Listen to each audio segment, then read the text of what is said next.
Excellences, Monsieur le Secrétaire Général académique de Vision for Excellence International University, chers membres du jury, camarades étudiants et chercheurs intéressés à cette étude, grande est notre joie de vous présenter le résumé du mémoire de master en gestion et transformation des conflits portant sur la sensibilité aux conflits et accès aux moyens de subsistance en période post-guerre dans les entités rurales, cas du groupement des Kasséni, chefferie d'Engweshi et territoire de Walungu, Sud Kivu en République démocratique du Congo. Nous sommes masterants Jean-Jacques Kadesure-Muigiwa, l'étude a eu comme promoteur le professeur Iber Watongo Kalutala. Ce résumé que nous avons l'honneur de vous présenter, chers impliqués et intéressés, s'articule autour de 7 points. 1. L'introduction générale. 2. La problématique assortie des hypothèses. 3. La méthodologie de recherche. 4. Les résultats. 5. L'analyse et discussion des résultats. 6. La conclusion. Et enfin 7. Les recommandations. De l'introduction générale.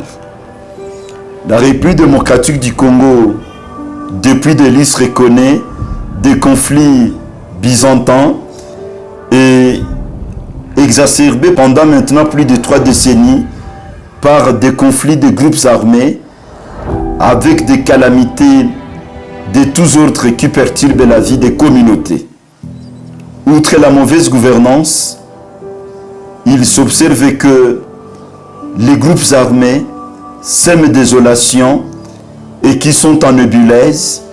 Et le plus en vie aujourd'hui, c'est les groupes appelés M23, commués depuis 3 ans en alliance du fleuve Congo, M23 qui occupe des zones importantes de la partie orientale, savoir les villes de Bukavu, Goma et certains territoires périphériques. Dans le milieu rural, la situation est grave, à l'instar de l'entité sous étude, le groupement des Kasséni Kamanyola, qui, les affrontements passés, ont laissé de nombreux ménages sur la rue, des déplacements massifs, les infrastructures socio-économiques détruites, l'arrêt des activités avec d'autres coûts collatéraux incalculables. De cette situation, il semble que le retour timide dans la zone, l'accès aux moyens de subsistance pose de sérieux problèmes et la précarité est de plus en plus entretenue à telle enseigne que les tensions latentes sont observées. Dans ce contexte, John Birton montre que quand les causes profondes ne sont pas bien traitées en termes de satisfaction des besoins humains, le conflit ne fait que réapparaître. Dans la situation de l'entité sous examen, la reconstruction sociale et la gestion des ressources suscitent de fortes tensions entre les besoins de survie, les aspirations à la paix et les logiques héritées du conflit. 2. Problématique et revue de la littérature. La problématique se construit autour des questions suivantes. Comment les séquelles de la guerre continuent d'influencer les attitudes, les comportements et les relations entre les communautés des Kasséni? En quoi les difficultés d'accès aux moyens de subsistance fragilisent davantage la cohésion sociale, la sécurité des ménages et surtout les processus de consolidation de la paix? Quels sont les mécanismes locaux, institutionnels, économiques et sociaux qui alimentent ou aggravent cette double vulnérabilité? Enfin, quelle stratégie pourrait permettre aux populations d'améliorer leur résilience, réduire leur exposition aux tensions et renforcer les conditions de relèvement? Des hypothèses de la recherche par rapport aux questions posées. Les séquelles de l'actuelle guerre continuent d'influencer les actes et comportements des relations entre communautés. Les difficultés d'accès aux moyens de subsistance fragilisent davantage la cohésion sociale. Les mécanismes locaux institutionnels, économiques, sociaux alimentent et aggravent la double vulnérabilité. Et enfin, les stratégies qui pourraient amener à ce qu'on puisse bien combattre et améliorer l'insécurité et les tensions latentes, c'est de renforcer les conditions de relèvement économique et planifier toujours en recourant à l'approche sensibilité au conflit pour amener les communautés à accéder aux moyens de subsistance. De l'état de l'art ou de la revue de littérature, la revue de littérature utilisée dans cette étude a recouru à une mobilisation d'un certain nombre de théories dont les plus utilisées sont celles de John Burton et celles de l'organisation Search for Common Ground. Pour John Burton, la satisfaction des besoins fondamentaux est la clé de la prévention et la transformation durable des conflits. Et pour l'organisation Search for Common Ground, il faut intégrer l'approche sensibilité au conflit dans toute intervention à mener en respectant cette étape indispensable dont l'analyse du contexte, l'analyse de l'interaction entre les contextes, analyser les connecteurs, les diviseurs, analyser les programmes, l'impact du programme par rapport aux diviseurs et connecteurs et chercher de nouvelles options. De cette revue de littérature par rapport à la théorie posée, un bon nombre d'auteurs ont été interrogés par rapport à l'état de l'art, à savoir Jean Caldung, Jean-Paul Le Dirac, Asa Pamphazol, Karl Marx, Max Weber, Philippe Huygens, William Ury, qui montrent dans l'ensemble que l'accès aux subsistances terres, aux moyens de subsistance excusés, terres, eaux, forêts, minéraux, infrastructures productives, dans un contexte post-conflit, explore comment il faut prévenir les résurgences des conflits. De cette revue de littérature, la méthodologie utilisée a été celle qui a naturellement permis de construire l'approche qualitative et quantitative, c'est-à-dire celle mixte, appuyée par la méthode dialectique puisée dans la pensée de Karl Marx par rapport à une lecture économique, sociale et historique des conflits. Elle insiste sur les rapports de domination, l'exploitation et l'inégalité structurelle. Et pour mieux creuser cette méthode, les techniques ad hoc et outils ont été utilisés, à savoir la technique documentaire, celle de focus group, d'enquête, d'échantillonnat, d'observation directe, des entretiens et consorts. De cette méthodologie déroulée, les résultats suivants ont été dégagés. Résultats quantitatifs. Les résultats quantitatifs ont été ramassés sur 3 éléments indispensables, à savoir l'accès aux ressources et moyens de subsistance. 60% des ménages ne possèdent pas de terres et pourtant les fonciers est l'enjeu économique de cette entité. La superficie moyenne cultivée est de 0,58 hectares selon plus de 70% des enquêtés. Accès à l'eau, 42% disent qu'ils ont l'eau potable à moins de 500 km, 28% parcourent plus d'1 kilomètre. La sécurité alimentaire, 70% connaît des périodes de disette qui a encore été plus accentuée par la guerre actuelle. La sensibilité exposition au conflit montre ouvertement que l'expérience directe du conflit actuel, 79% ont été directement affectés par le déplacement, les pertes de biens, la violence, la spoliation. Les conflits fonciers ressurgissent à 39% des ménages qui l'ont reconnu. Aussi les conflits liés aux ressources naturelles, au pâturage, plus de 28% l'ont reconnu. 3. Quant à la perception de la sécurité, 38% estiment que la sécurité s'est améliorée, 42% la jugent instable, et 20% la trouvent très fragile.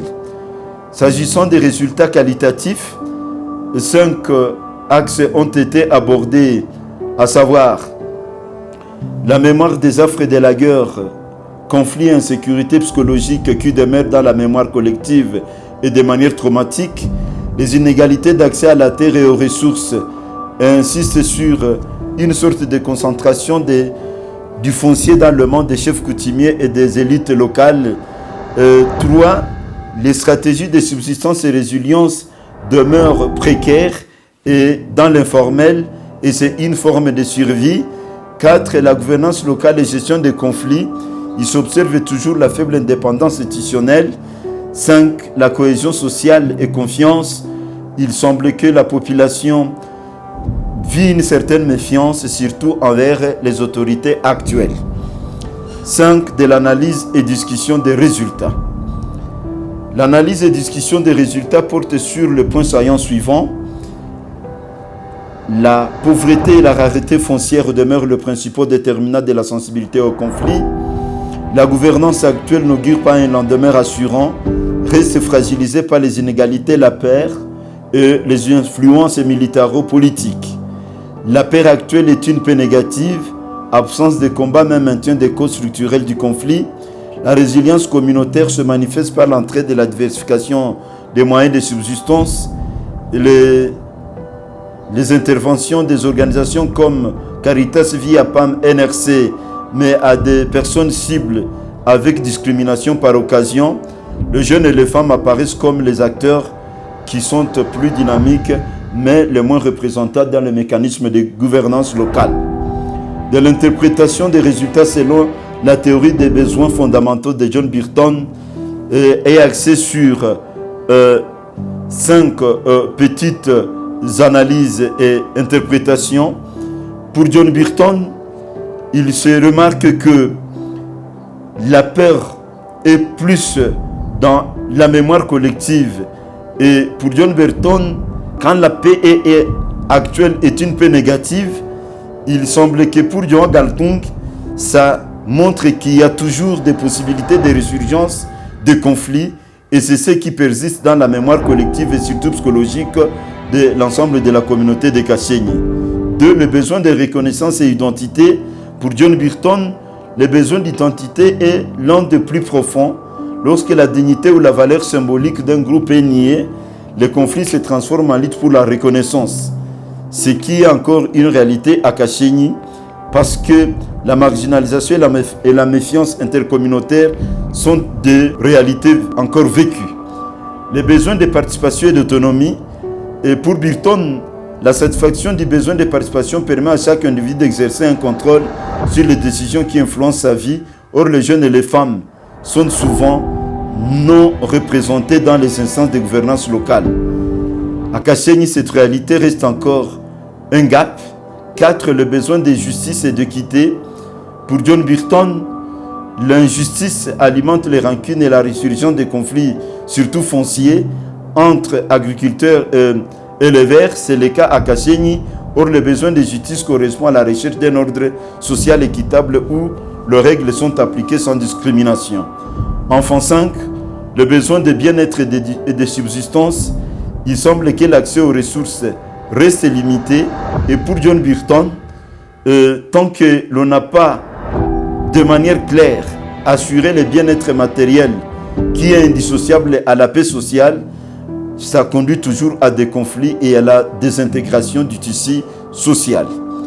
6. Conclusion générale.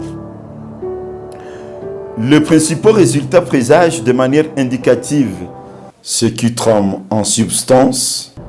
La sensibilité au conflit demeure élevée, alimentée par la méfiance intercommunautaire, la rivalité foncière, les frustrations économiques et la faiblesse des mécanismes locaux de prévention des conflits. L'accès aux moyens de subsistance est fortement compromis. L'existence d'une relation circulaire entre les deux dimensions, la sensibilité au conflit limite l'accès aux moyens de subsistance et la faiblesse des moyens de subsistance alimente à son tour les tensions inédites.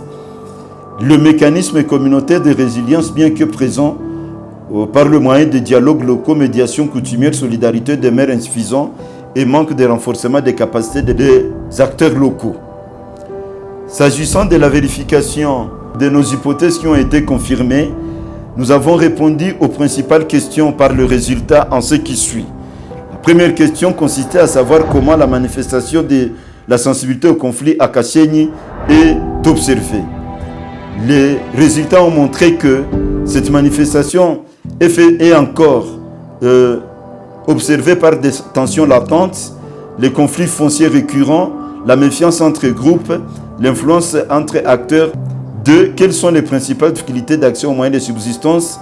C'est que l'accès à la terre est difficile, les opportunités économiques, intrants économiques, la mobilité sécurisée, le trafic frontalier et tant d'autres, surtout la circulation des personnes et leurs biens en termes de trafic commercial restent limités. Quel lien existe entre la sensibilité au conflit et l'accès aux moyens comme troisième question de subsistance? Le lien est que le conflit réduit les accès aux ressources, tandis que le manque de moyens de subsistance exacerbe les tensions. Et enfin, quatrième question qui était posée, et quel serait le mécanisme qui peut favoriser la résilience communautaire? Le mécanisme serait de renforcer ce qui existe déjà au plan au niveau de la médiation, les dialogues communautaires. La participation des jeunes devrait être intégrée. Les comités locaux et de paix et les initiatives économiques collectives devaient être encouragées et renforcées. Et enfin, pour John Burton, pour tout prendre, la conclusion de ces résultats pour les 203 ménages enquêtés, on montre que la sensibilité au conflit à Kashenyi découle d'un ensemble de besoins fondamentaux non satisfaits tels que décrits par John Burton. Et l'analyse révèle que la paix actuelle demeure précaire et incomplète, car les inégalités d'accès aux ressources persistent, la gouvernance locale reste inégale et imposée, et la reconstruction économique et sociale n'a pas transformé les causes profondes dans le contexte actuel d'après la guerre. Les limites majeures rencontrées dans cette étude sont liées globalement au contexte sécuritaire, la contrainte de mobilité sur le terrain, les climats de peur et de méfiance, la présence discrète de groupes armés ou d'acteurs influents susceptibles de contrôler indirectement les interactions sociales, la volatilité même du contexte post-guerre. Enfin, c'est les recommandations. Et ainsi, il est recommandé le renforcement de la gouvernance sécuritaire de toute la zone et la gestion foncière équitable. Il est recommandé la participation inclusive, intégrer les jeunes et les femmes dans les comités de paix et la gouvernance locale, appuyer les coopératives communautaires comme outil de cohésion et la sécurisation des moyens de subsistance non plus comme quatrième élément, programme de relance agricole, microfinance locale, diversification économique et enfin la réhabilitation psychosociale, des initiatives de mémoire en termes de dialogue intercommunautaire, soutien aux victimes, renforcement des capacités en matière de résolution et de transformation des conflits et les soutiens institutionnels à long terme pour surtout accompagner les autorités locales par les institutions étatiques ou ONG professionnalisées dans les domaines de la gestion des conflits. C'est donc, chers participants, à cette étude fort intéressante que nous mettons un terme à notre petit résumé. Je dis et je vous remercie.